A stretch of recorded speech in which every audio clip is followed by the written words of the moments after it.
ಅನಘ ಜನಿಸಿದ್ದು ಬ್ರಾಹ್ಮಣ ಕುಟುಂಬದಲ್ಲಿ, ಪೂಜಿಸಿದ್ದು ಶ್ರೀಮನ್ನಾರಾಯಣನನ್ನ. ನಾವೊಬ್ಬಕಿ ಹಿಂದೂ ಅದಿನ ಅಂತ ಹೇಳ್ಕೊಳಕ ಅನಘ ಅವರಿಗೆ ಅಸಹ್ಯ ಆಗ್ತಿತ್ತಂತ. ಆದ್ರೆ ಅನಘಗೆ ಹಿಂದೂ ಧರ್ಮ ಅಂದ್ರೆ ಏನು ಅಂತಾನೆ ಗೊತ್ತಿರೋದಿಲ್ಲ. ಹಿಂದೂ ಧರ್ಮದ ಮೇಲೆ ಅಷ್ಟೊಂದು ನಂಬಿಕೆನೂ ಇರೋದಿಲ್ಲ. ಅಲ್ಲಾನೇ ದೇವ್ರು, ಅಲ್ಲಾನೇ ಈಶ್ವರ, ಅಲ್ಲಾನೇ ಅಲ್ಲ ಅನ್ನಕ್ ಚಾಲು ಮಾಡೋದು. ಈ ಹಿಂದೂ ರಾಷ್ಟ್ರವನ್ನ ಮುಸ್ಲಿಂ ರಾಷ್ಟ್ರವನ್ನಾಗಿ ಪರಿವರ್ತಿಸಬೇಕು ಅನ್ನೋದೇ ಈ ಮೆಸೇಜಸ್ಗಳ ಉದ್ದೇಶವಾಗಿತ್ತಂತೆ. ಅನಘ ಅವರು ಮಾಡಿದ ಮೊದಲನೇ ದ್ವೇಷ ಯಾರನ್ನಂದ್ರ ನರೇಂದ್ರ ಮೋದಿ ಅವ್ರನ್ನ. ತನ್ನ ಸಣ್ಣ ಮಗಳನ್ನು ಕೂಡ ಇಸ್ಲಾಂಗೆ ಕನ್ವರ್ಟ್ ಮಾಡೋದಕ್ಕೆ ಮುಂದಾಗಿದ್ರಂತೆ. ಇಷ್ಟು ಕಲ್ಲು ಮನಸ್ಸಾಗಿದ್ದ ಅನಘ ಅವರ ಮನಸ್ಸನ್ನ ಬದಲಾಯಿಸಿದವ್ರೆ. ನಮಸ್ಕಾರ. ನೈಜ ಘಟನೆ ಆಧಾರಿತ ಕೇರಳ ಸ್ಟೋರಿ ಸಿನಿಮಾವನ್ನ ನೀವೆಲ್ಲರೂ ನೋಡಿರ್ತೀರಾ. ಅದೇ ರೀತಿಯ ಘಟನೆಯೊಂದು ನಡೆದಿದೆ.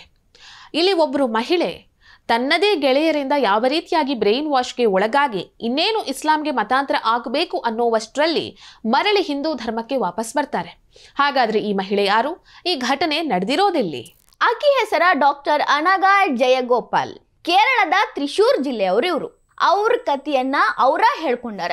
ಯಾವ ರೀತಿ ಇಸ್ಲಾಂ ಜಾಲದಾಗ ಅವರ ಬಿದ್ರು ಅನ್ನೋ ಒಂದು ಕರಾಳ ಕಥೆಯನ್ನ ತಮ್ಮ ಬಾಯಿಂದ ತಾವ ಬಿಚ್ಚಿಡ್ತಾರ. ಮತ್ತೆ ಯಾಕೆ ತಡ ಮಾಡೋದು, ಬರ್ರಿ ಅವ್ರ ಬಾಯಿಂದ ಹೇಳಿರೋ ಅವ್ರ ಕಥೆನ ನಾವು ನಿಮ್ಗೆ ಹೇಳ್ತೀವಿ. ಯಾವ ರೀತಿ ಅದ್ರೊಳಗ ಬಿದ್ರು, ಅದರಿಂದ ಎದ್ದು ಹೊರಗೆ ಬಂದು ಹಿಂದೂ ಧರ್ಮದ ಪಾವಿತ್ರ್ಯತೆಯನ್ನ ಹೆಂಗ್ ಅರ್ಥ ಮಾಡ್ಕೊಂಡ್ರು, ಇದೆಲ್ಲನ ಇವತ್ತಿನ ಕವಿ ಸವಿ ಸಂಚಿಕೆ ಒಳಗ ನಿಮ್ಗೆ ಹೇಳ್ತೀವಿ. ಅನಘ ಜನಿಸಿದ್ದು ಬ್ರಾಹ್ಮಣ ಕುಟುಂಬದಲ್ಲಿ, ಪೂಜಿಸಿದ್ದು ಶ್ರೀಮನ್ನಾರಾಯಣನನ್ನ. ಹೀಗಿರ್ಬೇಕಾದ ಅನಘ ಕಾಲೇಜಿಗೆ ಸೇರ್ಕೊಂಡು ಅಲ್ಲಿ ಹಾಸ್ಟೆಲ್ನಲ್ಲಿ ಉಳಿತಾರೆ. ಹಾಸ್ಟೆಲ್ನಲ್ಲಿ ಮುಸ್ಲಿಮರೇ ಹೆಚ್ಚಾಗಿರ್ತಾರೆ. ಇವರ ರೂಮ್ಮೇಟ್ಸ್ ಕೂಡ ಆಲ್ಮೋಸ್ಟ್ ಮುಸ್ಲಿಮರಾಗಿರ್ತಾರೆ. ಅವರು ಪ್ರತಿನಿತ್ಯ ಅನಘ ಅವರ ಹತ್ರ ಬಂದು ಹಿಂದೂ ಧರ್ಮದ ಬಗ್ಗೆ ಪ್ರಶ್ನೆ ಕೇಳೋದಕ್ಕೆ ಪ್ರಾರಂಭ ಮಾಡ್ತಾರೆ. ಮುಸ್ಲಿಂ ಫ್ರೆಂಡ್ಸ್ ಕೇಳೋ ಪ್ರಶ್ನೆಗಳಿಗೆಲ್ಲಾನು ಅನಘ ಕಡೆ ಉತ್ತರ ಇರ್ಲಿಲ್ಲ. ಅನಘ ಈ ಪ್ರಶ್ನೆಗಳನ್ನೆಲ್ಲ ತಗೊಂಬಂದವ್ರ ಮನೆಯವ್ರನ್ನ ಕೇಳಿದ್ರ ಅನಘಾಗ ಅವ್ರ ಕಡೆಯಿಂದನೂ ಯಾವುದೇ ರೀತಿ ಉತ್ತರ ಸಿಗ್ತಿರ್ಲಿಲ್ಲ. ಅವ್ರು ಹೇಳ್ತಿದ್ದಿದ್ದು ಒಂದ, ನಮ್ ಗುರು ಹಿರಿಯರು ಮಾಡ್ಯಾರ, ನಾವು ಅದನ್ನ ಮುಂದುವರ್ಸ್ಕೊಂಡು ಹೊಂಟೀವಿ ಅನ್ನೋದು. ಈ ರೀತಿ ಪ್ರಶ್ನೆಗಳಿಗೆ ಉತ್ತರ ಕೊಡಕ್ಕಾಗದೇ ಇರೋ ನನ್ನ ಧರ್ಮದಾಗ ನಾ ಅದೀನಲ್ಲಪ್ಪ ಅಂತ ಅವಳಿಗೆ ಕೀಳರಿಮೆ ಚಾಲು ಆಗ್ತೈತಿ. ಅದಷ್ಟ ಅಲ್ರಿ, ನಾವೊಬ್ಬಕಿ ಹಿಂದೂ ಅದಿನ ಅಂತ ಹೇಳ್ಕೊಳಕ ಅನಘ ಅವರಿಗೆ ಅಸಹ್ಯ ಆಗ್ತಿತ್ತಂತ. ಆದ್ರೆ ಅನಘ ಕೇಳಿದ ಪ್ರಶ್ನೆಗೆ ಎಲ್ಲದಕ್ಕೂ ಆ ಮುಸ್ಲಿಂ ಫ್ರೆಂಡ್ಸ್ ಉತ್ತರ ನೀಡಿರ್ತಾರೆ. ಯಾಕಂತ ಹೇಳಿದ್ರೆ ಅವರು ಹುಟ್ಟಿದಾಗಿನಿಂದ ಮದ್ರಸಾಗೆ ಹೋಗಿ ತಮ್ಮ ಧರ್ಮದ ಬಗ್ಗೆ ಚೆನ್ನಾಗಿ ಕಲ್ತ್ಕೊಂಡಿರ್ತಾರೆ. ಆದ್ರೆ ಅನಘಾಗೆ ಹಿಂದೂ ಧರ್ಮ ಅಂದ್ರೆ ಏನು ಅಂತಾನೆ ಗೊತ್ತಿರೋದಿಲ್ಲ. ಹಿಂದೂ ಧರ್ಮದ ಮೇಲೆ ಅಷ್ಟೊಂದು ನಂಬಿಕೆನೂ ಇರೋದಿಲ್ಲ. ಏನೋ ಹಿರಿಯರು ಹೇಳಿದ್ದನ್ನ ಮಾಡ್ಕೊಂಡು ಬಂದಿರ್ತಾರೆ ಅಷ್ಟೇ. ಸೊ ಮುಸ್ಲಿಂ ಫ್ರೆಂಡ್ಸ್ ಉತ್ತರ ಹೇಳೋದನ್ನ ನೋಡಿದ ಅನಘ ಇಸ್ಲಾಂನತ್ತ ಆಕರ್ಷಿತರಾಗ್ತಾರೆ. ಇಲ್ಲಿ ತಕಾನು ಅನಘ ಅವರು ಈಶ್ವರ ಅಂದ್ರ ಎಲ್ಲರಿಗೂ ಈಶ್ವರನೇ ದೇವ್ರು ಅಂತ ನಂಬಿರ್ತಾರ. ಆದ್ರ ಯಾವಾಗ ಇಸ್ಲಾಂ ಟ್ರ್ಯಾಪ್ಗ ಒಳಗಾಗ್ತಾರಲ್ಲ, ಅವಾಗ ಅಲ್ಲಾನೇ ದೇವ್ರು, ಅಲ್ಲಾನೇ ಈಶ್ವರ, ಅಲ್ಲಾನೇ ಅಲ್ಲ ಅನ್ನಕ್ ಚಾಲು ಮಾಡಿದ್ರು. ಇಸ್ಲಾಂ ಧರ್ಮದಾಗ ಇವ್ರಿಗೆ ಮೊದಲು ಹೇಳಿಕೊಟ್ಟಿದ್ದ ಪಾಠ ಏನಪ್ಪಾ ಅಂತಂದ್ರ, ಮುಸ್ಲಿಂ ಅನ್ನ ಹೊರತುಪಡಿಸಿ ಪ್ರತಿ ಒಬ್ಬ ಜೀವಿಯು ಕಾಫಿರ ಅಂತ. ಆಮೇಲೆ ಆ ಹಿಂದೂ ದೇವರುಗಳು ಎಷ್ಟು ಮಂದಿ ಅದಾರಲ್ಲ, ಆ ಎಲ್ಲ ದೇವರುಗಳು ನರಕದ ದೂತರು ಅನ್ನೋದ್ನ. ಇದಾದ್ಮೇಲೆ ನಿಧಾನವಾಗಿ ಅನಘ ಅವರು ತಮ್ಮ ಹಿಂದೂ ಗುರ್ತನ್ನ ಅಳಿಸಾಕ್ತಾರ. ಕೈ ಬಳಿ ತೆಗಿತಾರ, ಹಿಂದೂ ತರ ಬಟ್ಟೆ ಉಡೋದನ್ನ ಬಿಡ್ತಾರ, ಸಿಂಧೂರ ಅಳಿಸ್ತಾರ. ಅವ್ರಿಗೆ ಹಿಂದೂ ಭಜನೆ ಕಂಡ್ರೆ ಆಗಂಗಿಲ್ಲ. ನಿಧಾನ ಗತಿಯೊಳಗ ಇಸ್ಲಾಂ ಅತ್ತ ಹೆಜ್ಜೆ ಹಾಕಿ ಇಸ್ಲಾಂ ಧರ್ಮದ ಹೆಣ್ಣು ಮಗಳು ಯಾವ ರೀತಿ ಬಟ್ಟೆ ಹಾಕೋತಾಳಲ್ಲ ಹಂಗ ಉಡುಗೆ ತೊಡುಗೆ ಮಾಡಕ ಚಾಲೂ ಮಾಡ್ತಾರೆ. ಅನಘ ದೇವಸ್ಥಾನಕ್ಕೆ ಹೋಗೋದನ್ನೇ ನಿಲ್ಲಿಸ್ತಾರೆ. ಈ ರೀತಿ ದೇವಸ್ಥಾನಕ್ಕೆ ಹೋಗೋದು, ಭಜನೆ ಜಪ ತಪ ಮಾಡೋದು ವ್ಯಭಿಚಾರ ಅನ್ನೋ ತರ ಅನ್ಸೋದಕ್ಕೆ ಪ್ರಾರಂಭ ಆಗಿತ್ತಂತೆ ಅನಘ ಅವರಿಗೆ. ಆಮೇಲೆ ಅನಘ ಅವರನ್ನ ವಾಟ್ಸಪ್ ಗ್ರೂಪ್ಗೆ ಸೇರಿಸ್ತಾರೆ.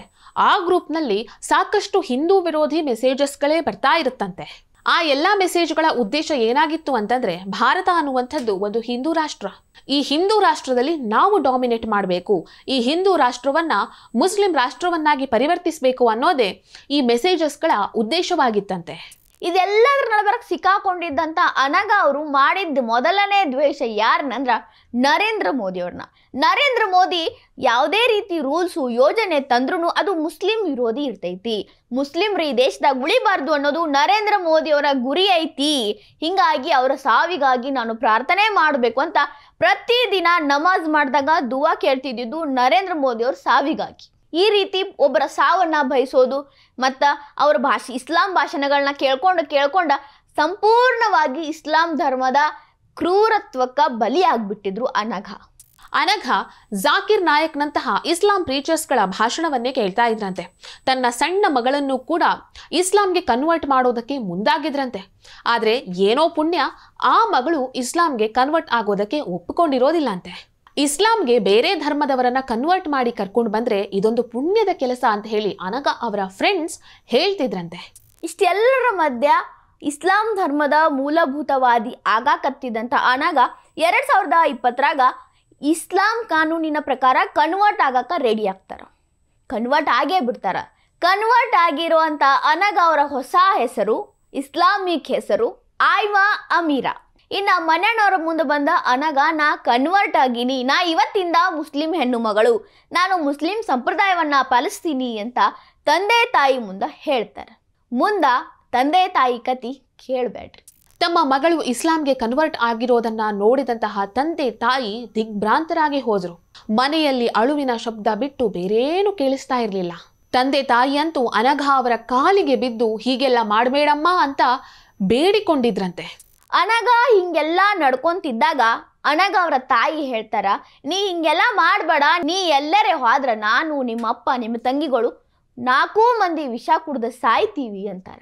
ಅನಘ ಮನಸ್ಸು ಎಷ್ಟು ಕಲ್ಲಾಗಿರ್ತೈತಿ ಅಂದ್ರ, ಸಾಯ್ರಿ, ನೀವೆಲ್ಲ ಕಾಫಿರರು, ನೀವು ಸಾಯ್ಬೇಕು, ನೀವು ಸತ್ರು ಯಾವ ನಿಮ್ಮ ಈಶ್ವರ, ನಿಮ್ಮ ನಾರಾಯಣ ಬಂದು ನಿಮಗ ಮುಕ್ತಿ ಕೊಡಂಗಿಲ್ಲ, ನೀವೆಲ್ಲ ನರ್ಕಕ್ಕೆ ಹೋಗ್ಬೇಕು, ಹೋಗಿ ಸಾಯ್ರಿ ಅಂತಾಳ. ಇಸ್ಲಾಂ ಧರ್ಮ ಅವಳ ಮನಸ್ಸನ್ನ ಎಷ್ಟು ಕ್ರೂರಾಗಿ ಮಾಡಿರ್ತೈತಿ ನೋಡ್ರಿ. ಇಷ್ಟು ಕಲ್ಲು ಮನಸ್ಸಾಗಿದ್ದ ಅನಘ ಅವರ ಮನಸ್ಸನ್ನ ಬದಲಾಯಿಸಿದವ್ರು ಯಾರು? ಅವ್ರಿಗೆ ಮತ್ತೆ ಹಿಂದೂ ಧರ್ಮದ ಕಡೆ ಮುಖ ಮಾಡೋ ಹಂಗ ಮಾಡಿದವ್ರು ಯಾರು? ಅವರ ಮನಸ್ಸು ಪರಿವರ್ತನೆ ಹೆಂಗಾಯ್ತು ಕೇಳ್ರಿ. ಅನಘ ಅವರ ಅಣ್ಣ ಅಜಯ್ ಅನಘ ಅವರ ಮನೆಗೆ ಬಂದು ಈಕೆಯ ಮನ ಪರಿವರ್ತನೆ ಮಾಡೋದಕ್ಕೆ ಪ್ರಯತ್ನ ಮಾಡ್ತಾರೆ. ನೋಡು ಅನಘ, ನೀನು ಕೇಳುವಂತಹ ಪ್ರಶ್ನೆಗೆ ನಿನ್ನ ಅಪ್ಪ ಅಮ್ಮ ಉತ್ತರ ಕೊಡ್ಲಿಲ್ಲ ಅಂತ ಹೇಳಿದ್ರೆ ಹಿಂದೂ ಧರ್ಮದಲ್ಲಿ ಈ ಪ್ರಶ್ನೆಗಳಿಗೆ ಉತ್ತರನೇ ಇಲ್ಲ ಅಂತ ಅರ್ಥ ಅಲ್ಲ, ಅಥವಾ ಹಿಂದೂ ಧರ್ಮ ಸುಳ್ಳು ಅಂತ ಅರ್ಥ ಅಲ್ಲ. ನೀನು ಕೇಳುವಂತಹ ಪ್ರಶ್ನೆಗೆ ಉತ್ತರ ನೀಡುವಂತಹ ಒಂದು ಜಾಗ ಇದೆ, ಆ ಜಾಗಕ್ಕೆ ನಾನು ನಿನ್ನನ್ನು ಕರ್ಕೊಂಡು ಹೋಗ್ತೇನೆ, ತಯಾರಾಗಿರು ಅಂತ ಹೇಳಿ ಅನಘ ಅವರ ಕಸಿನ್ ಒಬ್ರು ಅನಘಗೆ ಹೇಳ್ತಾರೆ. ಅನಘ ಅವ್ರನ್ನ ಆರ್ಷ ವಿದ್ಯಾ ಸಮಾಜಂಕ ಕರ್ಕೊಂಬರ್ತಾರ. ಅವ್ರು ಓವರ್ ಕಾನ್ಫಿಡೆನ್ಸ್ ಏನಿತ್ತು ಅಂದ್ರೆ, ಇಲ್ಲಿ ಬರಾಕ್ ಮುಂಚೆ ಅಲ್ಲಿ ಹೋದ ತಕ್ಷಣ ಅಲ್ಲಿರೋರು ಎಲ್ಲಾರನ್ನೂ ಇಸ್ಲಾಂ ಧರ್ಮಕ್ಕೆ ಕನ್ವರ್ಟ್ ಮಾಡ್ಬಿಡೋನು, ಅವ್ರು ಕೇಳೋ ಪ್ರಶ್ನೆಗಳಿಗೆಲ್ಲ ನನ್ನ ಕಡೆ ಉತ್ತರ ಆದವ, ಅವರೆಲ್ಲ ಇಸ್ಲಾಂ ಧರ್ಮಕ್ಕೆ ಬಂದು ಬಿಡ್ತಾರಂತ. ಆದ್ರೆ ಅನಘ ಅವರಲ್ಲಿ ಹೋದ್ಮೇಲೆ ಗುರೂಜಿ ಅವರು ಇವರ ಪ್ರತಿ ಒಂದು ಪ್ರಶ್ನೆಗೂ ಉತ್ತರ ಕೊಡ್ತಾರ. ಯಾವ ಪ್ರಶ್ನೆಗೆ ಉತ್ತರ ಸಿಗ್ಲಾರ್ದಕ್ಕಾಗಿ ಇಸ್ಲಾಂ ಧರ್ಮಕ್ಕೆ ಕಾಲಿಟ್ರು ಅನಘ, ಅವೆಲ್ಲ ಪ್ರಶ್ನೆಗಳು ಕ್ಲಿಯರ್ ಆಗ್ತಾವ. ಅದರ ಜೊತೆಗೆ ಇಸ್ಲಾಂ ಒಳಗಿರುವಂಥ ಕರಾಳತೆನ ಎಳೆಯಾಗಿ ಗುರೂಜಿ ಬಿಚ್ಚಿಟ್ಟ ಮೇಲೆ ಅನಘ ಅವ್ರಿಗೆ ನಿಜವಾಗ್ಲೂ ನಾನು ಎಂಥ ಒಂದು ದೊಡ್ಡ ತಪ್ಪು ಮಾಡಿಬಿಟ್ಟಿನಿ, ಎಂಥ ಒಂದು ಜಾಲದಾಗ ಸಿಕ್ಕಾಕೊಂಡ್ಬಿಟ್ಟಿನಿ ಅನ್ನೋ ಅರಿವಾಗ್ತೈತಿ. ಸೊ 6 ವರ್ಷಗಳ ಕಾಲ ಇಸ್ಲಾಂನಲ್ಲೇ ಇದ್ದು ಆ ಕರಾಳತೆಯಿಂದ ಹೊರಬಂದಿರುವಂತಹ ಅನಘ ಈಗ ಇಸ್ಲಾಂಗೆ ಯಾರಾದರೂ ಕನ್ವರ್ಟ್ ಆಗ್ತೇನೆ ಅಂತ ಹೇಳಿದ್ರೆ ಅಂಥವರ ಮನ ಪರಿವರ್ತನೆ ಮಾಡುವುದಕ್ಕೆ ಮುಂದಾಗಿದ್ದಾರೆ. ಅನಘ ಅವ್ರ ಕತ್ತಿ ಕೇಳಿದ್ಮೇಲೆ ನನಗೆ ಒಂದು ಮಾತು ಹೇಳ್ಬೇಕು ಅನ್ಸತೈತಿ. ದ ಕೇರಳ ಸ್ಟೋರಿ ಸುಳ್ಳು. ಇಸ್ಲಾಂ ಧರ್ಮದ ಮೇಲೆ ಬೇಕಾಬಿಟ್ಟಿ ಮಾತಾಡಬೇಕು, ಬೇಕಾಬಿಟ್ಟಿ ಈ ರೀತಿ ಆರೋಪ ಮಾಡ್ತಾರ. ಇಸ್ಲಾಂ ಧರ್ಮ ಶಾಂತಿ ದೂತರ ಧರ್ಮ.